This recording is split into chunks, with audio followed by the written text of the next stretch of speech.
Hi everyone, and how is your weight loss journey going? I'm assuming that a lot of you have stopped and started and fallen off the bandwagon and given up and then tried again, as we all do.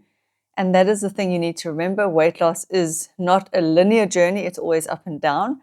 But in today's video, I want to give you some practical ideas for what you can order when you eat out at a restaurant, because often it's when we eat out that we fall off the bandwagon, or we look at this overwhelming menu just full of all delicious foods and we just go, I want all of it. And then we binge, or we order too much, or I don't know, how it goes.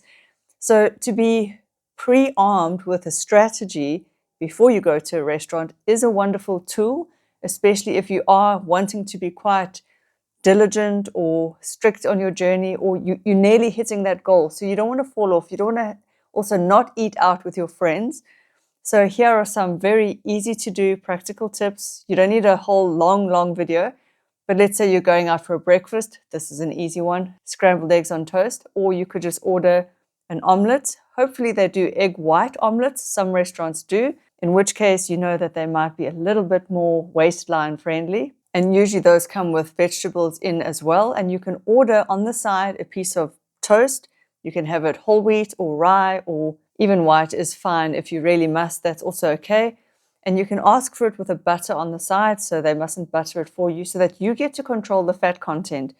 Now remember, the rule of thumb in general for weight loss is that fat is the least thermogenic of all the macros, which means your body doesn't use any extra energy breaking that fat down, and fat is the most easily stored as fat. Obviously, you have to be in a caloric surplus to store fat, but fat is the most easily stored as fat. Carbs are somewhere in the middle. They do use up some energy as you digest and process them, but protein is the most thermic. So just remember that when you are at a restaurant, you want to order food that is high in protein, lower in the fats, and that has some carbohydrates to fuel your brain and your muscles and your general activity.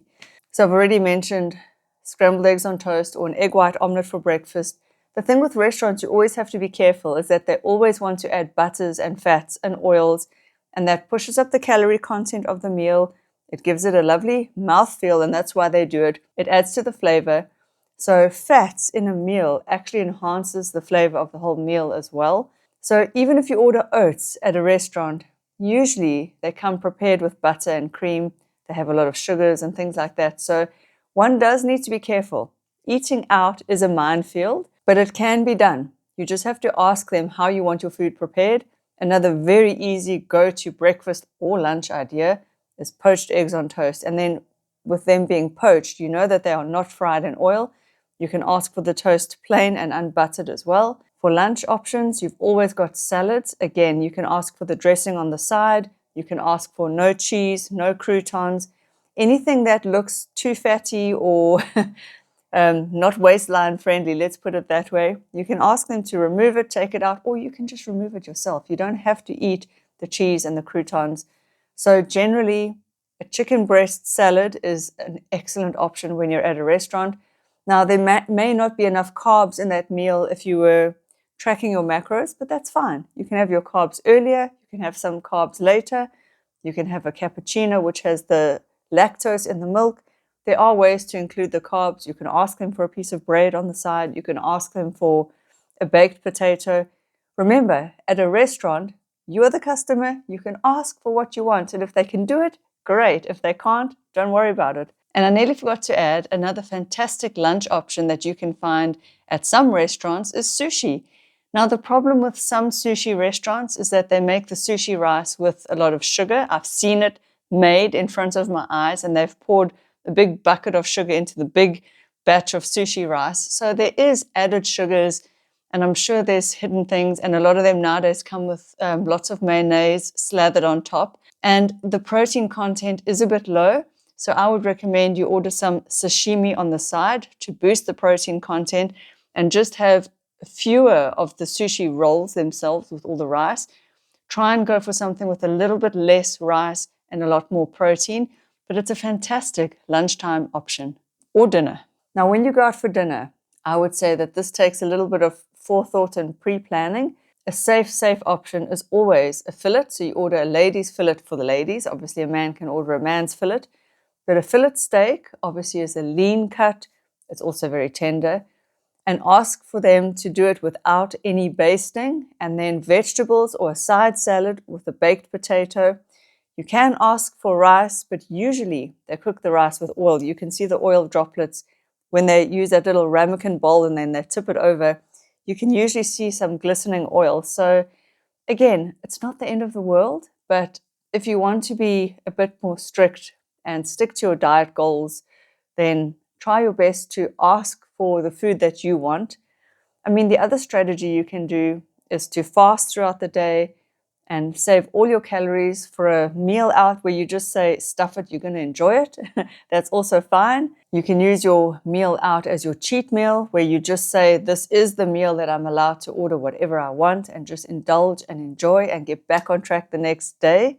If you are eating in a burger joint, what you could do, this is what I do, like at McDonald's or anywhere, you just order the burger, you ask them to leave the chips, or you just leave the chips yourself. And then what you can do is even leave off the cheese if you must, or ask them to not put any sauces. I would say you can use a little bit of tomato sauce or ketchup. That is more of a low-calorie sauce, and it's lower in fat. And so a burger's not terrible. It's not the end of the world. It's more the sauces and the butters on the rolls and all the fat, again, especially if it comes with cheese and bacon. Just have the plain burger. Now, if we are looking at things like pastas, obviously the safer pasta route to go is the pastas with more the tomato and basil sauces. But again, it's a restaurant. They've probably doused it in olive oil. So, you know, how waistline friendly is it? I don't know. Only you will know. You'll see the oil.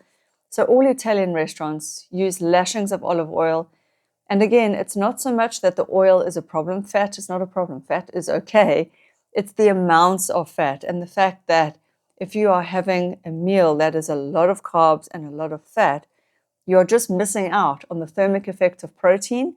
You are also missing out on the blood sugar stabilizing effects of protein and the fact that we need the amino acids. So at a restaurant, think protein first. So you could have lamb, you could have fish, you could have chicken, you could have beef, you could have any protein source that they have on their menu.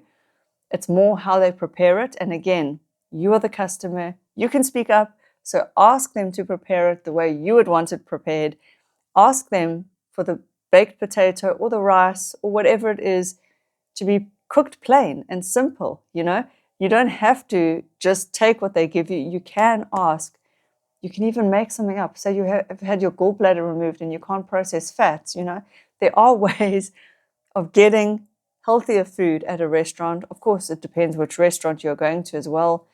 And those are my tips for eating out. So usually what I do is I avoid all fried chips or fried foods as far as possible, unless I've decided it's a fuck it kind of day and I just want to eat out and enjoy.